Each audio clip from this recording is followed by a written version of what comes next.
In the volatile space of a living room, a man's fury erupted, his voice a serrated edge, muscles tensed, and fists clenched, as adrenaline surged, narrowing his world to a tunnel of noise and heat. But then, a second voice, calm and steady, uttered 7 simple words. "It seems like you are frustrated." This unexpected intervention didn't just halt the rage, it clinically froze it. Muscles relaxed, breathing normalized, and the primal alarm of the amygdala subsided. This phenomenon, known as affect labeling, shifts control from the emotional limbic system to the rational prefrontal cortex. It's the art of naming an emotion, not to accuse, but to observe, transforming a chaotic storm into something manageable. Phrases like, "It seems like this matters deeply to you," open dialogue, unlike accusatory statements that bolt it shut. This technique, employed by FBI negotiators and therapists alike, demonstrates that language can disarm even the most intense emotions, allowing reason to take the wheel. However, the very power of affect labeling, so effective in de-escalation,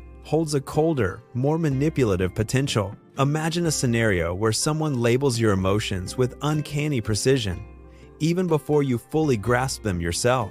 They might articulate, "It sounds like you are scared of being alone," long before that fear has consciously surfaced within you. This startling accuracy creates an illusion of profound intimacy, a feeling of being known at a molecular level. Such a deep understanding can compel you to lean in, to trust implicitly, and to open doors that you meticulously constructed years ago to safeguard your inner world from intrusion. And precisely there lies the insidious trap, for labeling, when weaponized, transcends mere observation. It morphs into emotional mapping, a systematic cataloging of your inner landscape. Every emotion you unwittingly confirm becomes a stored coordinate in their mental blueprint. Each vulnerability you reveal, once named by them, transforms into a lever they can subtly employ. The individual who labels your feelings with such perfect clarity is not always the one who genuinely cares the most. Sometimes their objective is far less benevolent. They might simply be meticulously constructing a comprehensive blueprint of every door within your emotional architecture, systematically testing each one to discover which lacks a secure lock.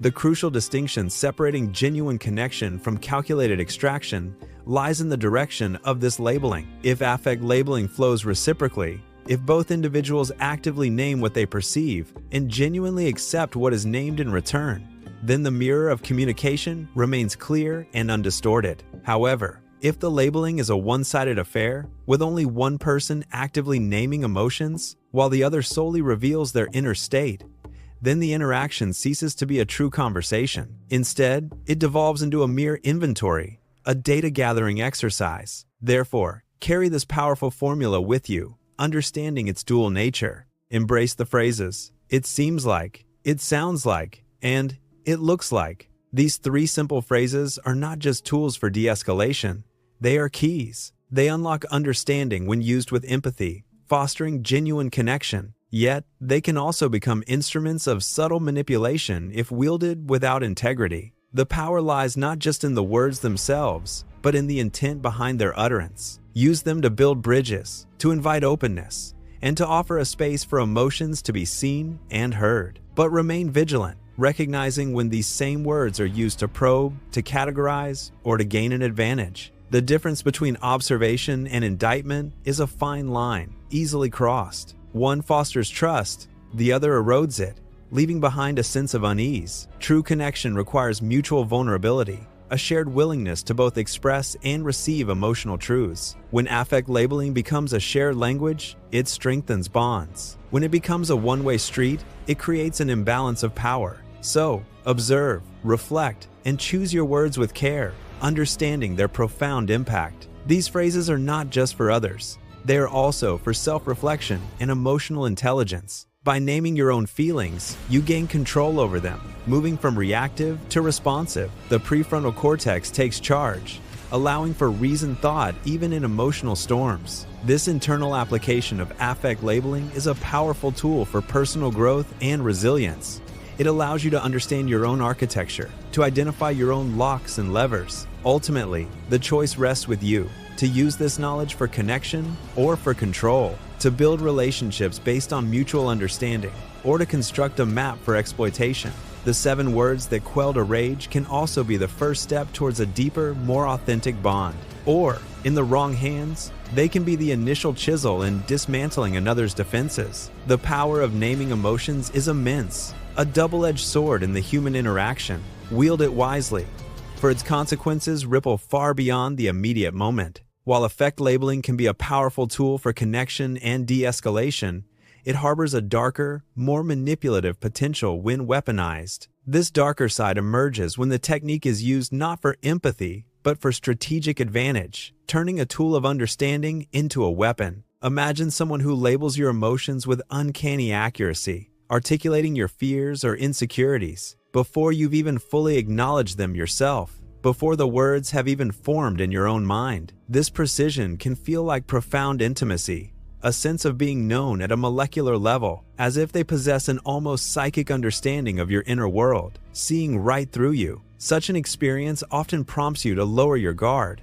to relax defenses you've meticulously built over years, and to open doors you've long kept shut, believing this person truly understands and cares deeply. However, this perceived intimacy, this feeling of being deeply understood, can be a carefully constructed trap. It's a seductive illusion designed to disarm, to make you feel safe when you are, in fact, becoming exposed. When labeling becomes a one-sided act of emotional mapping, it ceases to be about connection and becomes about control. Every confirmed feeling, every emotion you acknowledge in response to their accurate labeling, becomes a stored coordinate in their mental database. Every vulnerability named, every insecurity they pinpoint, is not just recognized, but becomes a lever installed, a potential point of manipulation for future use, carefully placed within your emotional architecture. The person who perfectly labels your emotions isn't always a compassionate ally, genuinely invested in your well-being. Sometimes, they are simply building a meticulous blueprint of every door in your emotional architecture,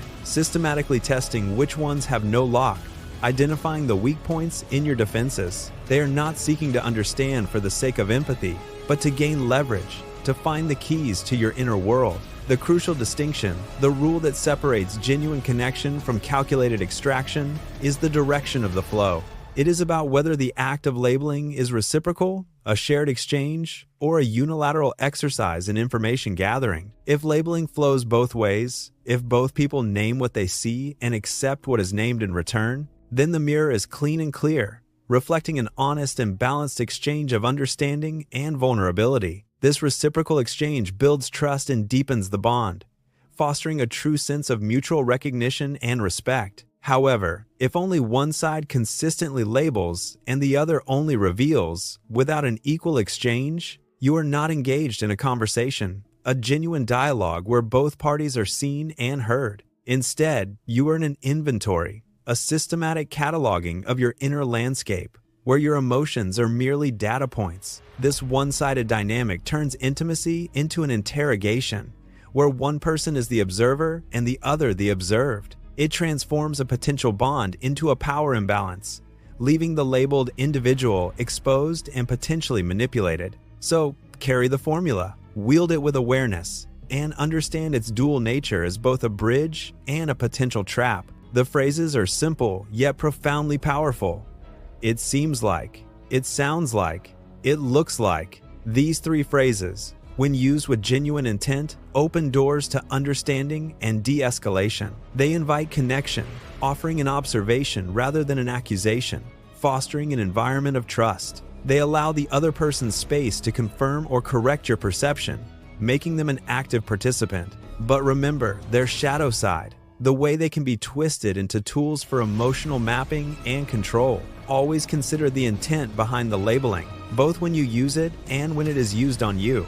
Is it an invitation to connect, or a subtle probe, seeking to uncover your hidden vulnerabilities? The difference lies in the reciprocity, the willingness of both parties to be equally open and understood. A true connection thrives on mutual vulnerability, on both individuals feeling safe enough to reveal their inner selves. When affect labeling is used ethically, it creates a space for profound empathy and resolution. It allows difficult emotions to be acknowledged and processed without judgment, fostering healing. It transforms conflict into understanding, bridging gaps between people by validating their experiences. But when it's weaponized, it becomes a tool for exploitation, a means to disarm and control another person. The accuracy of the label then serves not to comfort, but to penetrate defenses, to gain an advantage. It creates a false sense of intimacy, lulling the target into a state of trust that can be easily betrayed. Therefore, cultivate a keen awareness of these dynamics in your interactions, both personal and professional.